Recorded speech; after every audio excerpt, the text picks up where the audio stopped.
at least 3 people died and dozens were injured after an Amtrak train on the inaugural run of a new route derailed in Washington state Monday morning, with part of the train careening off an overpass onto a heavily trafficked highway below, a local official said. None of the deaths were among those who were on the roadway of Interstate 5 when the train cars fell, according to the Pierce County Sheriff's Office. However, several motorists on the highway near DuPont, about 20 miles south of Tacoma, were injured when their vehicles were struck by the derailed train.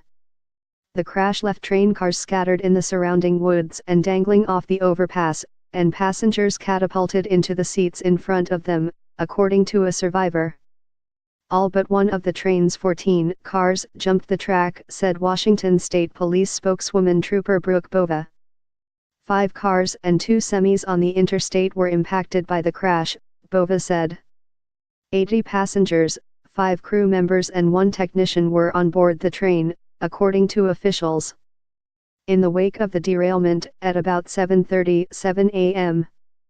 local time, dozens of motorists sprang into action, jumping out of their cars to help, a witness told ABC affiliate Como TV.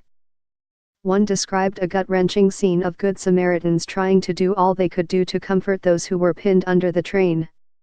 In addition to those who died, more than 90 people were taken to hospitals, including 10 who were treated for serious injuries, officials said. By about 4 p.m. local time, all of the train cars had been searched for passengers. In his first tweet on the derailment, President Donald Trump said the crash demonstrates the need for quick action on infrastructure, but made no mention of the victims. Several minutes later, he extended his thoughts and prayers to those affected by the crash, sentiments he repeated in his national security speech. The train accident that just occurred in DuPont, WA shows more than ever why our soon-to-be submitted infrastructure plan must be approved quickly. $7 trillion spent in the Middle East while our roads, bridges, tunnels, railways, and more, crumble. Not for long. The derailed train was the first to carry paying customers on a new route for Amtrak. This track had carried freight trains, but was recently upgraded to carry passengers. In a press release last week, Amtrak said using this route would allow for 2 more daily round trips between Seattle and Portland and help trains avoid traveling around tight corners and tunnels. Washington State's Department of Transportation said today was the first day of public use of the tracks after weeks of inspection and testing.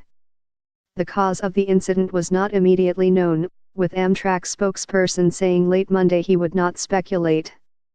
Officials said the speed limit for the curve where the train derailed was 30 mph, but it was unclear exactly how fast the train was traveling at the time. The National Transportation Safety Board, NTSB, is expected to have its full crew on scene Tuesday to begin investigating a cause. One passenger on the train, who was not seriously injured, said he heard a creaking sound before the crash and was catapulted forward on impact.